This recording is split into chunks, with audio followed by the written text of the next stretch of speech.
New Thought Media Network proudly presents the High Vibe Hour. The High Vibe Hour, 60 minutes of connections, insights, and conversations to raise your vibe. Join Rev Julie and Rev Skip each week for an exploration of living a high vibe life. Tune in live every Friday at 11 a.m. Mountain Time or anytime during the week on our YouTube channel. The High Vibe Hour, only on New Thought Media Network. Hey! Hey!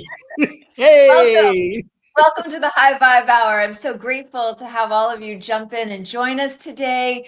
I am Reverend Julie Moret. I am an inspirational speaker and spiritual teacher at the Agape International Spiritual Center, founded and directed by Reverend Michael Bernard Beckwith.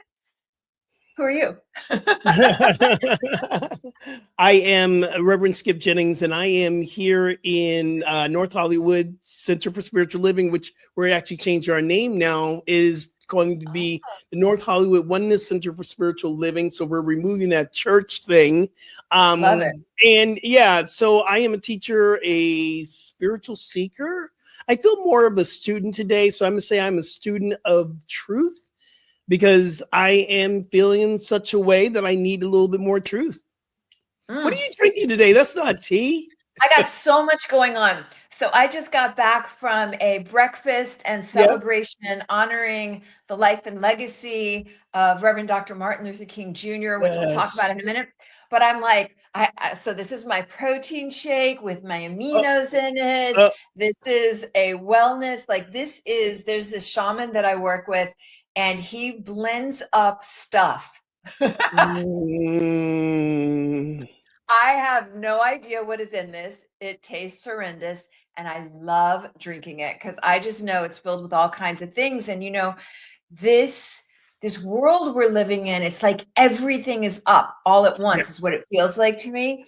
And so when that happens, I know that sometimes I feel like a live wire in the world. Like I feel like I absorb a lot. So I know to start drinking immune boosting teas and really take care of myself. And before we get too deep, I just have to say, like, I'm in this really nice dress for the thing that I just came from. And I'm so uncomfortable because normally I have sweatpants on with like a nice shirt when we do this. So I love that. Moving around because I'm so uncomfortable, but I'm so grateful to be here. Yeah, I'm grateful to be here too. What has your week been like? Anything fun and anything interesting happened this week? So the week has been like really rich and really deep and really intense. You know, we're seeing a lot of footage on the news. And, you know, the topic today is, what is your role in the revolution? And by the way, you could pick your revolution. Like there are so many different things happening in the world that, you know, some things may really trigger one person. Like I get super triggered seeing somebody being pulled out of their car. Like that's just a huge, like, absolutely not in my book. I get triggered seeing somebody just being shot, like point blank. Like I get very triggered about some things. I get like triggered and inspired by what I'm seeing happening in Iran. Like, and I ask myself, would I be that brave? You know, like, could I be that brave, especially as a woman? Like, would I, or even not just as a woman, but well, I think of things, ways that women can be harmed, but I guess anybody can be harmed. So I'm just like, wow, could I be that brave? And I do at some point want to share something. Our friend who is Iranian, Reverend Narges Mozaffari, sent me a letter from somebody inside Iran that was sent to somebody outside. And at some point, I'd love to read that. So it's been a crazy week. I helped to facilitate the practitioner meeting for Agape, which is practitioners are the sacred ecclesiastical order of the Agape International Spiritual Center. And so lots of feelings around like everything that brought up. And it was renewing, beautiful. And Reverend Victoria Thomas was like, is that her last name? Am I just like skitzing Reverend Victoria? Yeah, Reverend Victoria Thomas. She just went on a rant, like reminding us what do? We pray, and that prayer works. And it was such a like, if you feel overwhelmed and I don't know what to do, pray. Pray with everything you've got. Prayer removes mountains. So Yeah, so and it's been a we'll week. we will definitely talk about that later on. And because I'm in a place where I've been praying, and there's a lot of new thoughters who've been praying, and they're feeling okay. This is helping somewhere. So we pray and pray and pray. But I don't want to get too deep into that. I want to just say that I started a new yoga class, a meditation yin yoga class at Equinox. First week we had 26 people. Last week we had 31 people. And these individuals are looking for the answer. And it was so incredibly inspiring to be in a place that Equinox is really known for. And hey, Diego, we see you and we love you and thank you for your support.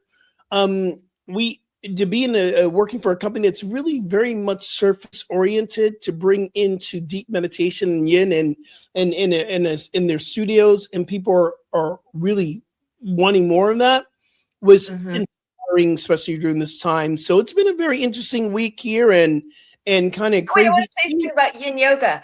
Yin yoga is my favorite in the whole world. Is it really? I call it roly-poly yoga. Why do you call it roly-poly yoga? Because I like to lay on the ground like this, and then you lay like Yeah. this, like this, and just so slow and sweet. And what an arc I have had in the world of yoga, because I came from was it Steve Ross and what's the guy that did the power yoga? He's a friend of mine, Steve Ross. Brian Kest, I think. Brian Kest, and then there was Steven. Power yoga and move. intense, aggressive hours every day. And I gotta tell you, I love yin yoga. My favorite in the whole world. I do too. It gives us permission to really slow down. I mean, yoga, we can invent, because I teach vinyasa as well on a Tuesday. And then they've asked me to add in a late Monday night, not late, but 8 o'clock in the evening to 9 o'clock to help people to go to sleep. But the yin yoga for me has really shifted me into becoming more of a meditation teacher, to really hone my tools in meditation, because yin is meditation. Yeah. So the great thing I've learned about myself, what I love to do is I'm creating my own kind of, not my own, but my own philosophy around yin, is that we begin with the body. Let's shift into the physical so we can hold the pose. Let's touch into the mental. What are we thinking with our minds as we're going into the pose? Some people can use your mind to empower the pose or to hinder the pose. And then what are you feeling spiritually, energetic? So I've been really working on that, honing the tools for that. And it's been incredible. It's been really incredible. I've also realized something. I've been drinking a lot of black tea this week, and I've been feeling black tea is different than green tea. And black tea has a edge to it. It's a little bit more. Green tea is really soothing. Yeah, soothing energy. It's like when I drink the jasmine tea, I feel really good. The black tea has a real different effect on me. So I'm realizing part of what I'm feeling this week might be coming from the black tea I've been drinking a lot of. That's what I was just thinking, because we were talking before, and you were telling me you had a lot really coming up. And I think for me, black tea, some of that agitation happens for me with black tea. So I'd be so curious to see what happens when you start to shift it over and get back to that smooth green tea. That smooth green tea. Oh my goodness. I'm glad you're here. I'm so glad you're here. Yeah, and that yin yoga is great for calming the nervous system. So that's even part of the antidote to this moment, so we can even be clear about what our role in the revolution is. We got to get into a brain state where we can think effectively, and that yin yoga is part of it. Yeah, I have my from my t-shirt line. Actually, I'm having it redone, the whole entire store now. And this is my fists. You see the fists of transformation. And there are 5 Ds in a transformation: your drive, or your reasoning, what's driving you for a transformation. And sometimes you say the pain pushes until the vision pulls. So it could be the vision. your drive, your dedication, because I really believe that we're called to stay in this and to be dedicated into this experience of what's happening. And I also believe that it requires discipline. And what is the discipline? I believe the discipline is the prayer, the meditation, getting out, standing up for right action. Sometimes people are called to be on the streets. And then the direction. What is the direction that we're going and where are we coming from? And then the last one is let's see, drive, dedication, determination, discipline, and direction. And keep moving in that direction. And part of this rise up, and these the words there in the t-shirt, part of this uprising, I'm feeling that I'm feeling that we're calling to find direction. Because right now I'm seeing a lot of chaos, which there is God in chaos is in God, and God is in chaos. There is a divine order to all this. I truly, truly, truly believe this. Yet I'm seeing it as a lot of chaos. And that's kind of been the week this week of watching everything happening, unfolding in turbo time. It feels like it's turbo. Right. You know what I really like about this combination of us getting together is that my week has been a week of people coming together and Mhm. like kind of the opposite side of that. Like I just left this breakfast honoring it was the Santa Monica Interfaith Council and it was And how was packed. that? Was it And packed? yeah, and you know what so there was an East Indian from Self-Realization Fellowship doing an opening meditation. There was Gerald Rivers, Rivers. Gerald Rivers, right? yeah. He brought in Dr. King. There were Jewish people. There were Native American people. There was people from all different kinds of churches. And so I was just immersed in the possibility of us humans. I was just immersed, Ricky Byers bringing that Yeah. soundtrack and I just Rashid Lani. And so I just got so drenched in the possibility of us humans. Mhm. And so that's the consciousness that I'm really bringing in to our time together today is that Mhm. when we see all these uprisings and challenges, and I've spoken a lot with Narges, who's Iranian, and she's talking about like the extreme tragedies that are happening for people standing up for their rights. And at the same time, the massive progress that's happening. Like they Yeah. are on the cusp of like this is it. And can I just read this Oh, text? absolutely. Please. Oh Okay, my God. so Yeah. this Thank you. this message came from somebody that's inside Iran, and their internet has been cut off. I think it's 7 or 8 days now. So Mhm. even our guest has not been in touch with her family, right? Mhm. And this is what somebody finally got this message to the outside world, and it said, "Greetings, Brother Khan. With great difficulty, I managed to get temporary access to the internet. Here it is truly like the end of days.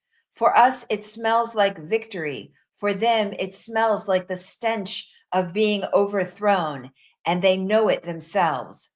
I say Mm. this without exaggeration. It's what I've seen with my own eyes. The videos that you are seeing out there in the world, even the ones that manage to come out, maybe show at best 20% of the reality. It's simply impossible to show the entire crowd. The crowds are in the millions.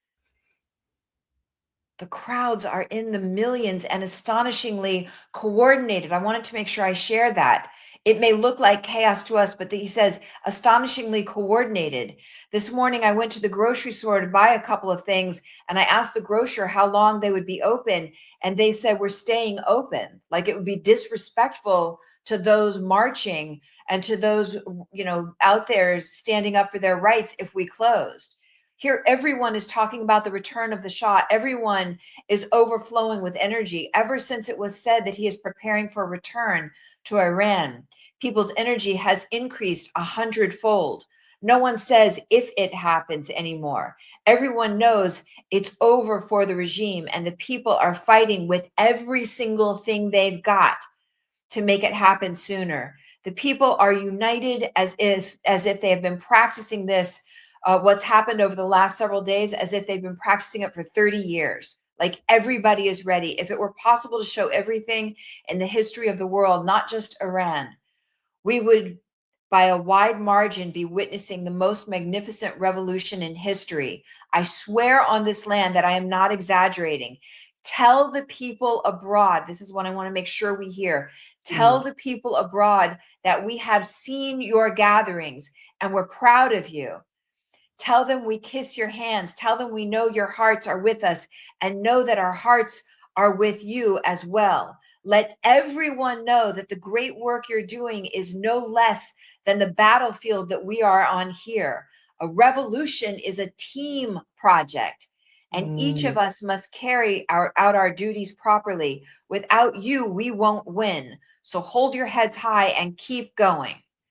And then it actually continues on from there. I wanted to make sure that I say, sometimes I feel when I hear what's happening in the world, like, oh, what does one voice matter?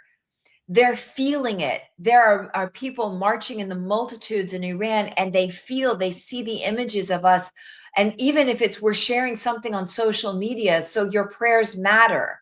Our consciousness Absolutely. matters. Our social sharings matters. And so I'm really rooted in the possibility of us humans, especially as something very old and dark is shattering and breaking away. I believe there is just ongoing energy, and I believe this is what we're seeing in Minnesota right now. This is where we're seeing parts in America. People are really beginning to feel this onsurge of this uprising. We had it here in LA for a bit. And when we see senseless killings by our own regime here, because be not mistaken, we are under a dictatorship. This is how dictators work. And we're fighting for democracy. I truly, truly, truly believe that this is an energetic flow, not just from Iran, but all over the world. Right. I believe that this energy is starting to rise up. And my question, I think not even question that I've been saying, asking God, in this heavy time. And I shared with you earlier, I did that. I went into the rabbit hole of what was going on YouTube. Not a good place to be. But you got to be informed. And now you do the work to lift our frequency to do what we need to do to rise up. We had a healing circle on Wednesday night. Wednesday night was amazing. It was absolutely amazing. People crying, people praying, people understanding that we're seeing this together in real time, and we're feeling it together in God time. So being able to create a circle where people could just share, and we're going to carry this on a Wednesday night. Myself and Jamie Lula, if you do not know Jamie Lula, he's one of the greatest New Thought music ministers out there, songwriters. And we do a healing service on a Wednesday night. We're getting in a circle and we are gathering, and we are to lift the frequency so that we may step out and to do the work that we're called to do, because we have work to do. We absolutely do. I'm just checking out some of the messages that came in, and I feel so grateful that we can gather. I feel like our consciousness together, feeling everybody kind of pouring in. Astrophysicists say if you wave your hand in one place, it has ripple effects that extend to the farthest star. So when we gather with the intention of being harmony and unity and being a stand for peace on earth, I'm grateful for how that ripples out into the world and people feel it. It gets felt.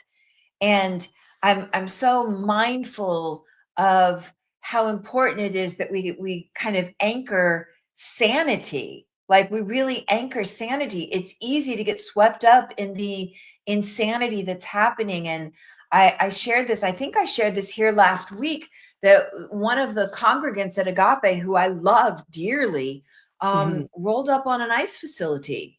And there were ICE officers outside, and this person was screaming at the top of their lungs and cursing them out. And like, I understand the rage. I really do. I was going to ask you that. Do you understand? I want them to stay alive. I want them to be safe. And so mostly my intention with our time gathering is to have a place to say like, oh, this doesn't feel good. Oh, this is so not okay. This is insane. And also like, hello, how is this okay for other people? Like, I don't even understand, forget your political party. Like, I think Van Jones was saying, like, nobody should be okay, regardless Right. of your political party, with some of the things happening. Exactly. Like, like, Exactly. so that's really like a growing edge for me, because Achille Beckwith said, no, let no person be outside the walls of your heart. And I'm like, deep breath. Okay, really? But for real? Yeah, but Let for no real. person. But that's where the healing happens. It doesn't happen if we just stay clustered amongst ourselves. We got to figure out, how do I love everybody? How do I have space to hold everybody? Whatever, I don't know. Are there wounds that happened in childhood that caused somebody to grow up and feel so insecure that they need to be a Yeah. bully? I don't know what it is, but can my love be so big that it Yes. loves us into wholeness, you know? And I think too, what Van Jones was saying, we all have to say it's not right. And as metaphysicians and as new thoughters and people who are in this world that we know spiritually that it's all in God, but yet externally and the things that we're really feeling, we're not really taking the approach. We got to feel it so we can deal with it and heal through it. I believe that saying, and this is why possibly I can't speak for the person that was doing our agape sister who was doing the rolling up on ice. I can't speak, but I understand too, if we don't have a time to have a conversation like this, to say, I'm feeling this, I don't know what to do. I believe if we don't speak about it, it's going to explode like a volcano. And I'm seeing more and more people who are reactionary than interactionary. And I'm trying to be more interactionary, and yet there is this reactionary experience. I am feeling anger. I'm feeling disappointed. I feel unsafe as a Black man in America. I feel very unsafe right now. And I know this is my feeling, but if I don't say it, and I don't say it to allies and people I know who really love me and care for me, I will carry this internally, and I will feel like I'm dying from internally. I believe this is why our healing circles are so important, that people who are not ministers and practitioners, we're all human members. We got to get together and have this conversation so that we can rise up together and go and make a difference upon this planet. This is why we have to be able to talk about this and not do what we call spiritual bypass. Right. Right. I'm really appreciating that.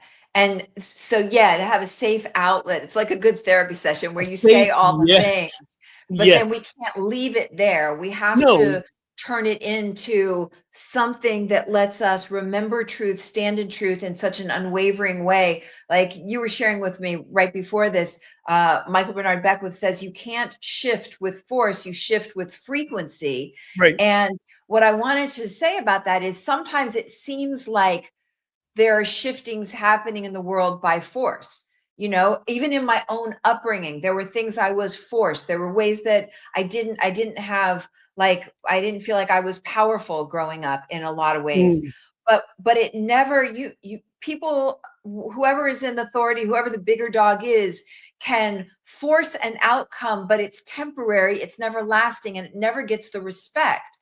So that's why, like, you could take over a country or you could take over whatever, but in the karmic unfolding of life, it never works. You never gain respect. You never gain, like, all the things that really matter. And so I, in this moment, I have a lot of powerlessness feelings. Like when I see, force happening and the bigger dog acting all bigger dog. And and they're being rewarded for a peace, a Nobel Peace Prize or whatever. I'm not going to name names, but sometimes we will. People who are causing war, there are other people who want to give them a Nobel Peace Prize.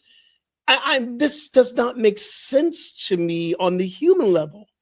On the right, that's spiritual how level, we I can do get know, distracted. Like that right? stuff can be so distracting. It's So why distracting, yeah. I loved in this practitioner meeting, like we're all talking, and then Reverend Victoria Thomas got on and she just went on a rant. She was like, what do? We pray, and prayer works. Like it moves mountains. It enhances our energetic frequency. And when you Yep. raise your frequency, you cause things to shift. And so what I must stand for right now is how much can we keep rooting in? And in the second half of this hour, I want to get into some practice to remember what is true. Because, all the reaction, like all the hairs are up, and there is an illusion that seems very real. External circumstances would appear like, oh, things are going to hell in a handbasket. Yeah. But God is still at hand, truth is still at hand, and we get to really build up and flex our spiritual muscles in such a profound way. The universe has to shift on its axis. That people have to be free because we're declaring it so. That we get freedom, that we get right action, that we get justice. That's what we can do, and that's what we get to do, and that's what we must do, I believe. Yeah, and I will give a little bit of the not history, but information about spiritual activism. I have a whole list of people who have stepped into spiritual. Martin Luther King was spiritual activism. We'll talk about Thich Nhat Hanh, Desmond Tutu, the indigenous water people. These are the Protect the Waters. These are all people, Gandhi, Mother Teresa, they all came from the same space that we've targeted, or we have now named as spiritual activism. And there's some core concepts. I think there's 6 of them, core concepts that we can know. Are we really moving into spiritual activism? And in this space, the first thing it says, it comes from prayer and meditation. That's your first step. And then whatever else we do comes from prayer and meditation. Yeah. And I feel like there's a piece in there about non-attachment. I feel like there's something that happens when you can move into such clarity, like pristine clarity of what I am a stand for, what I know for sure, that even as all those people you just mentioned, even if it meant the taking of the physical body, the conviction to be such a complete stand for truth, it's like the only thing that matters. It prevails everything. And so I feel like I want to layer in the piece about non-attachment. It doesn't mean you let go of love for the people that we love or the things that we love. It means releasing that attachment, that it has to be a certain way. Yeah, that's the point. The attachment is not having connection to what we want to see, but the outcome of it is not up to us, because we don't know what the outcome. So some of us have an idea, peace everywhere and nobody's fighting. Well, that's, if you're attached to that, we probably won't see that. But I also know that there is peace active in certain ways that we are not seeing because we're attached to how it should be. And the Buddha teaches that attachment creates suffering. Because we're attached to a certain outcome, we're going to suffer because it's not showing up the way we want. So I really believe that this is a really amazing, deep conversation that we're having. Can we go for a break, and then we'll come back and we'll talk about some conversations? Yeah, I want to share a little bit more about non-attachment when we come back, okay? Yeah, absolutely. I'm so grateful for everybody's on. Your presence matters. I like feeling the embrace of us right now. It does indeed. We'll be right back. Are you passionate about media, storytelling, and making a difference? Welcome to New Thought Media Network, where your voice matters. We amplify diverse voices and share impactful stories. Join us in our mission. We are a nonprofit organization dedicated to creativity and community, looking for enthusiastic volunteers who want to be part of something bigger, learn, grow, and collaborate in various aspects of media production. Incredible support and camaraderie await you here. Your contributions will help us create powerful content that resonates with audiences and drives social change. Ready to make a difference? Visit our website www.ntmedia.org to learn more about volunteer opportunities and how you can get involved.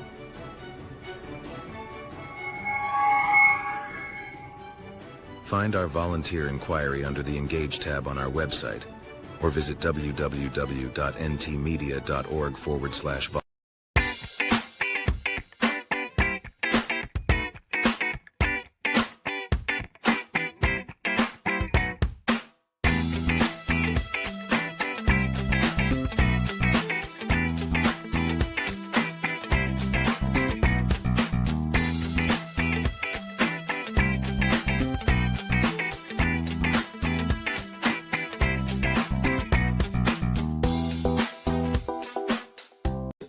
Thought Media Network proudly presents A Science of Mind Saturday Conversations.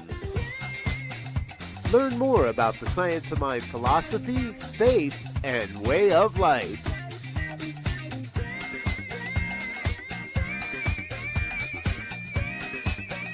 Join our team of experts for a weekly deep dive discussion.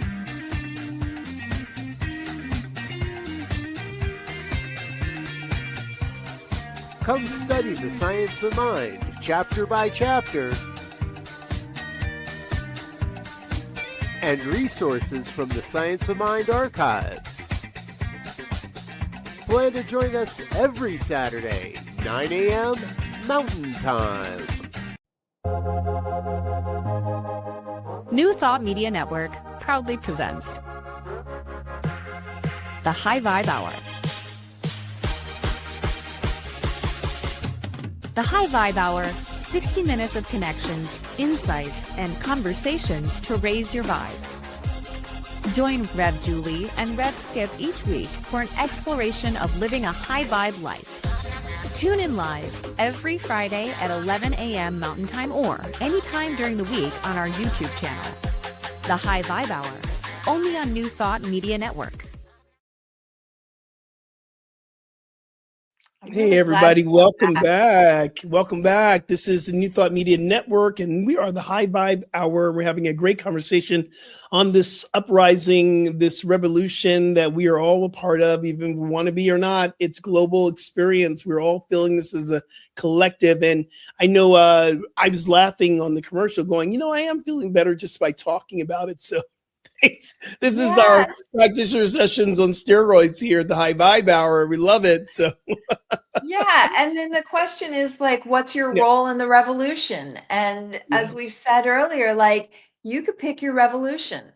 There are so many things happening in the world. There are things happening all around the world. There are things happening in the United States. There might be things happening in your own life, in your own family.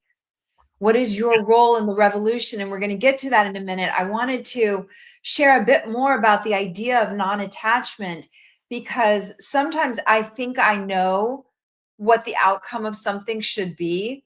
But when I anchor into my trust, then maybe there's something happening that is of purpose. Maybe some of what I'm seeing is so needed in the breaking away of an old paradigm to allow something new to really birth itself. And at the same time, if you are called to take an action, then that's part of it as well. It's, I guess, the non-attachment to how things are supposed to look. And I had the experience, I think I've only really sincerely felt non-attachment, complete non-attachment once in my life.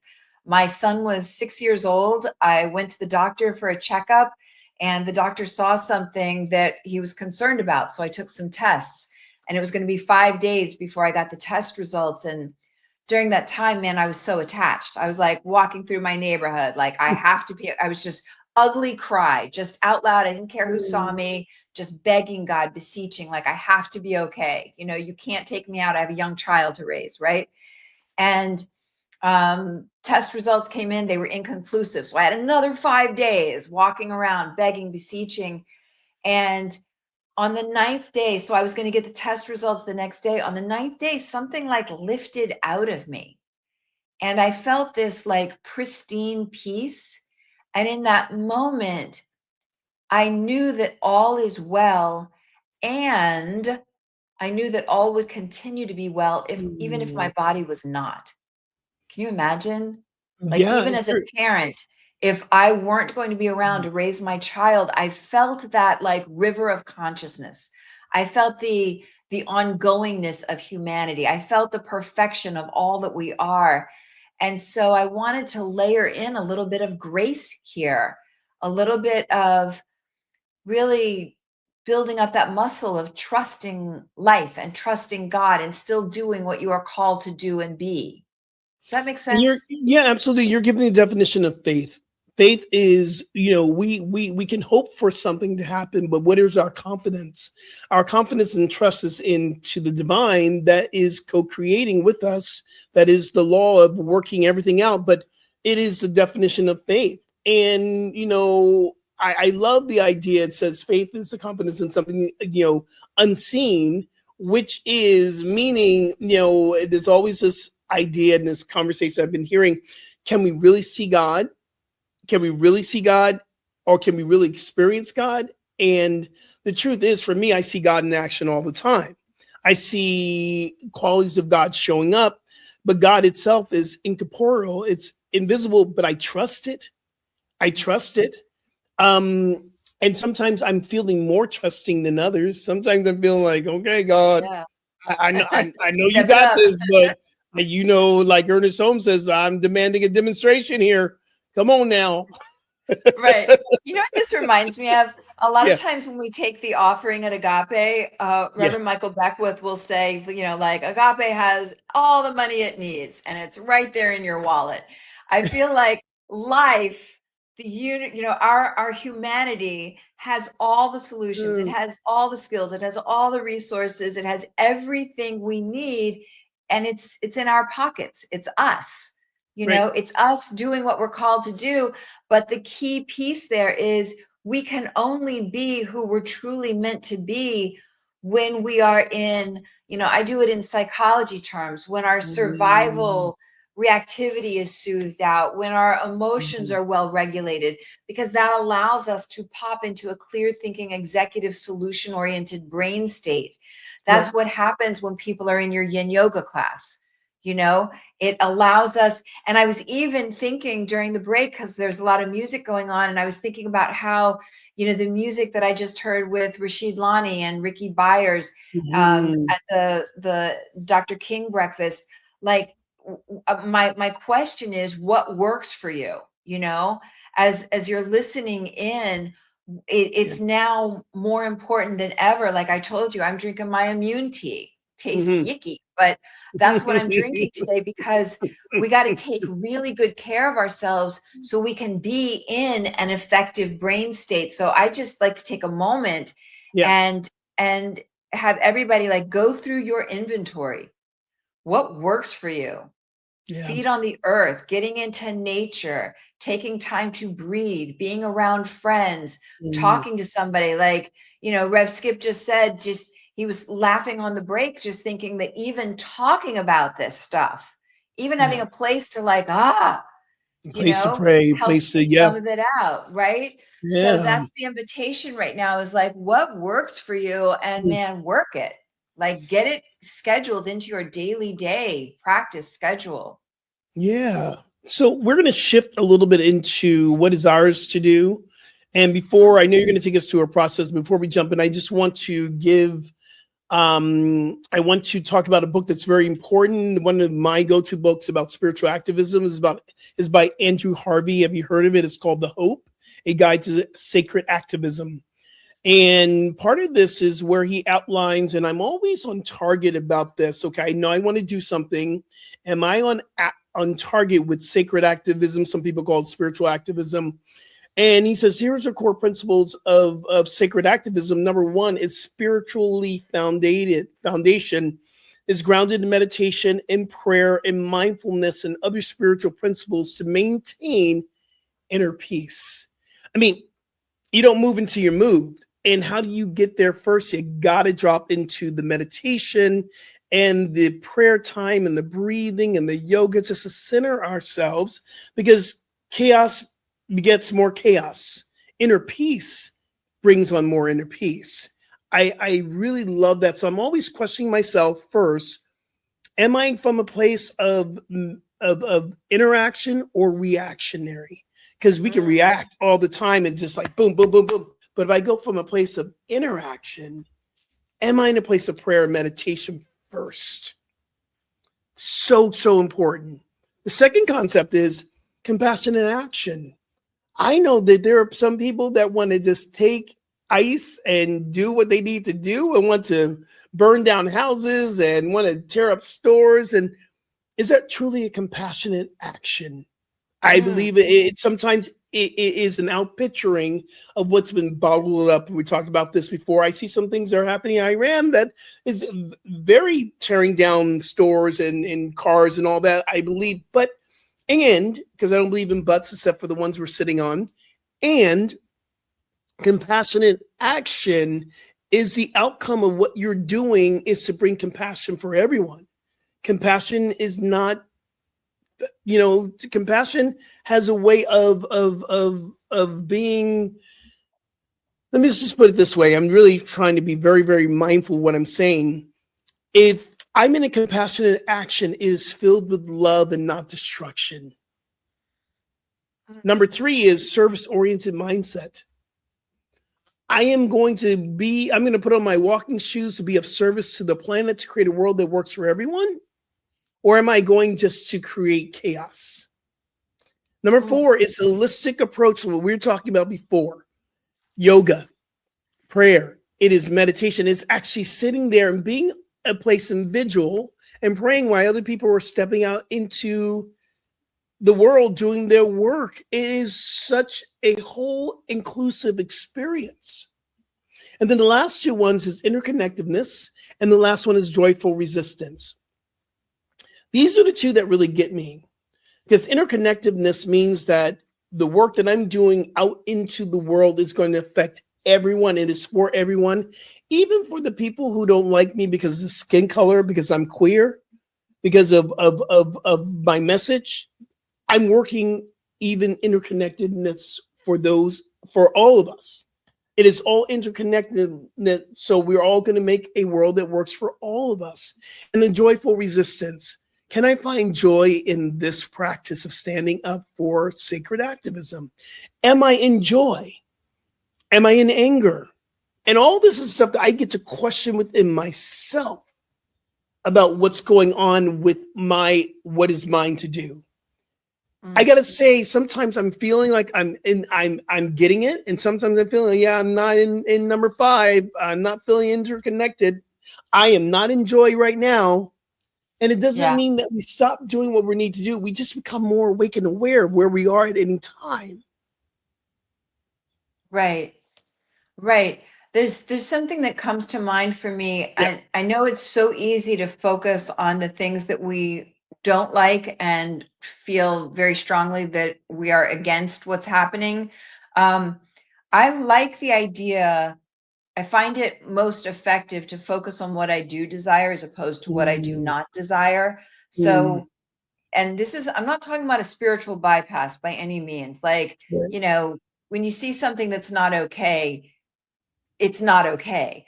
But I'm not going to keep all my energy there. I'm going to keep focusing on what is it that I do desire. I'm going to focus on where there is good. And so I want to layer that in as well. It's like we're being called to do 2 things at once. We've got to call out crazy when crazy's happening. If something unacceptable, what this reminds me of? It's like stories I've heard during the Holocaust, where it started off, everybody in a Jewish community, they're out and about, they're doing their thing. And then, they're told, like, you need to stay in this part of the village. And so then they're just staying in that part of the village. And then slowly you gotta, you need to wear a thing, but like a star on your arm. And then it just keeps going and keeps going. And so there is, like, my radar, my antenna are up, and so I feel like it's very important to keep the antenna up and then root so vehemently, so strong, so mightily in what it is that we do desire. So I kept seeing these images of people in Iran, and it was like, focus on all the art that's going to be created, all the beauty that's going to be created, all the, just see the Iranian people free and happy and creative and contributing and joyful. And so I'm really, like, anchoring my focus there. I'm just knowing it as done already. And so that's something I wanted to offer up, is like to really power up your conviction towards what you do desire as opposed to what you do not. And simultaneously, it does. And simultaneously, I love that you said that we can also hold the consciousness. My heart is still very heavy from the shooting of Renee Good, and thinking she has 2 kids, and thinking that she literally was trying to stand up for righteousness. and really trying to make a difference in her neighborhood. And that saddens me. It also, I mean, I remember feeling this way with George Floyd. I remember Oh, feeling yeah. this way with Breonna Taylor.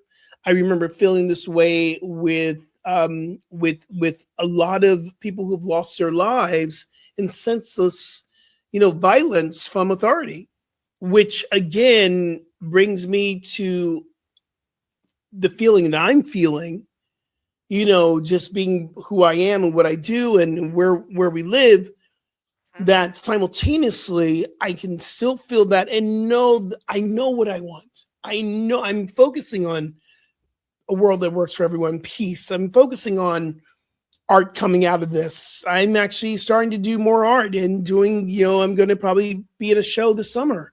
So I'm realizing, and I'm creating t-shirts, peaceful t-shirts. I'm seeing what's happening, yet it still feels a little bit interesting right now. I'm going to use that word, as my friend Ricky Byers would say. This is very interesting times. Yes, it is. Very interesting. Yeah. I think that's a form of your activism, creating your t-shirts. Yeah. I think that is. Absolutely. Absolutely. Yeah. You're going to take us through a process. Yeah, let's do something together. Yeah, let's Let's do join something. together and let's just take some breaths. I'm going to invite you, if you're not driving or operating equipment, just take some slow, deep breaths. Mhm. Breathing in swift through the nose, and then exhale slow, slow out through slightly parted lips. Breathing in swift through the nose. Exhaling out slow, slow through slightly parted lips. And 2 more times on the exhale, let a little sound rumble out, just breaking up any kind of coagulated emotions or stuck energy. Just Mhm.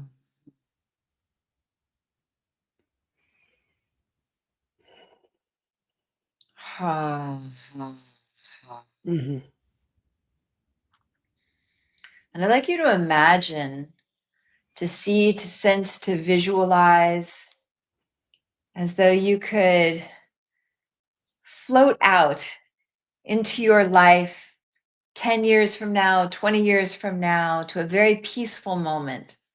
Mhm. I'm seeing myself seated underneath a shady tree, just 10 or 20 years from now, in a very peaceful, calm, lovely moment, someplace in nature, some place in the kind of nature where you feel your absolute best. Mhm. And as you imagine, see, sense, visualize, pretend that you are in your favorite place in nature about 10 years or so out from now. Mhm. And get a sense, as you think back over the course of your life and your experiences, you remember all the way back to that time back in 2026, January 2026. You remember that time so long ago when ICE officers were being directed to pull people out of cars and to arrest them at Walmarts and on street corners and Home Depots and schoolyards. And that time, all those years ago, when people were getting harmed, shot point blank for being so enraged at the show of force. And remember all the way back, all those years ago, when the multitudes risked like the risk of everything to march for freedom and justice in Iran. Think about the people in countries all around the world fighting for their lives. Remember that time way back then. And as you remember yourself as you most ideally desired yourself to have responded. Just begin to get an image of you, the way that you showed up and the way that you most would have desired yourself to be. Notice how you took care of yourself. Notice how you took care of your nervous system. Notice what was your form of spiritual activism? What was your role in the revolution, and which revolution was yours? Were you having a revolution of psyche? Were you having a revolution of how you will allow yourself to be treated in this lifetime? Were you having a revolution in the role that you play in your family or your community or your society? Was there a role that you played in the revolution of how citizens in the United States respond to an overreach in authority? Was there a role that you played in the revolution of people standing up for their freedoms and their justice all around the world? As you remember now, all those years ago, back in January 2026, get an image as though you could watch a video of yourself being everything that you most desire yourself to have been in that time. The way that you handled yourself, the way you took care of yourself, the way that you stood up for yourself, for the people around you. Notice, what did you do? Where did you go? How did you spend your time? What actions did you take? And as you look back, as you're way out in the future, 10, 20 years out into the future right now, looking back towards now, just get a sense, what did you do that you feel good about? What actions did you take that you feel congruent with? What are the ways that you were a stand for freedom, justice, democracy, right action?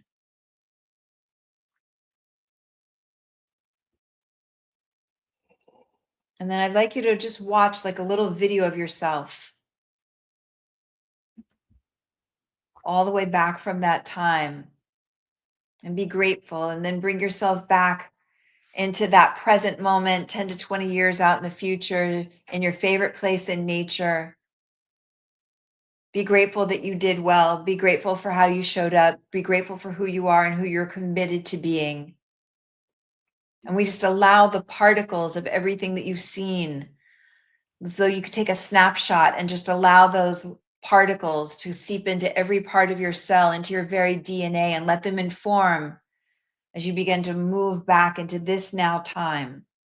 Let them inform what you think, what you say, what you do, that it be wrapped in love, that it be wrapped in faith, that it wrapped in trust, that you be who you came here to be, that you embrace your role in the revolution in a way that is responsible, respectable, filled with integrity, right action, in a way that you feel proud of, standing for what you do desire as opposed to what you do not desire.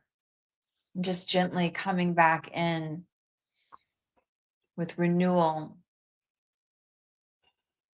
as though your own mandate has been activated in this moment, and that you move forth knowing who you are needed to be at this time. Mm. Just easily coming all the way back in. Yeah. How was that for you? Did you get a Beautiful. sense of I what is did. yours? I did, and that's a question that I get to ask and continue to ask. What is mine to do? Because we're here to really step in with authority to do what we're called to do, and not everyone's called to do the same exact thing, and to keep questioning it. And it felt really good to continue to question that and ask, what is mine to do? I think part of this too is I'm grateful that you did the celebration this morning for Martin Luther King. And as we are approaching King's Day on Monday, part of mine to do is to really honor Dr. King, honor his legacy. My family's from Selma, Alabama, which is where the Edmund Pettus Bridge is, the famous march on Bloody Sunday. I've been there. Yeah. You've been there. And I was there with Martin Luther King III last year, just a few months ago, Well, actually. Yeah. Well, I was there. I crossed that bridge many, many times before. My family lives in Selma. And to Wow. recognize my aunts and my uncles who marched on that famous march from Selma to Montgomery. My mother helped people in the kitchens. She cooked food. My grandmother cooked food. They helped the marchers. And my grandmother didn't march. My mother didn't march, but they did what they needed to do. My mother was an activist in her school. She went to Alabama State University, and she was one of the students that created leaflets to hand out to let people know there was a boycott going on the bus boycott. Everyone had something to do for a movement that is still very much alive. We are yet to really see the fullness of the civil rights because we're still fighting for civil rights. But everyone did their own part. As my mother's 92 years old this year. Wow. Actually, What a this year lineage she'll you be, come from. Oh my gosh. this year is 93. She'll be 93 this year, and she's powerful woman. My brother was a part of the integrating of schools and in the first Black child to integrate schools in Alexander City, Alabama. My father was part of the minor leagues in baseball to help to integrate minor leagues. He was in the Negro Leagues. He went to the minor leagues when they integrated. So everyone has something to do, and I'm just going to leave with this. This is my takeaway because we're closing up. Whatever you choose to do, it is enough. Some people say, I need to do more and more and more. No, you don't. You need to really connect with spirit, and that's what is mine to do. So maybe mine is to create a t-shirt or to create a healing circle on Wednesday night or have a talk show here with my friend Julie Moret. That's mine to do. What's your takeaway? I'm just like basking in the lineage you come from and how powerful it is. My lineage, what is my takeaway from today is to keep showing up and keep getting really still and responding to the call inside of me, like to really listen and show up and just keep listening and showing up. And, you know, I've been very vocal about what's happening in Iran. I feel very drawn into that. And just to keep listening and keep showing up.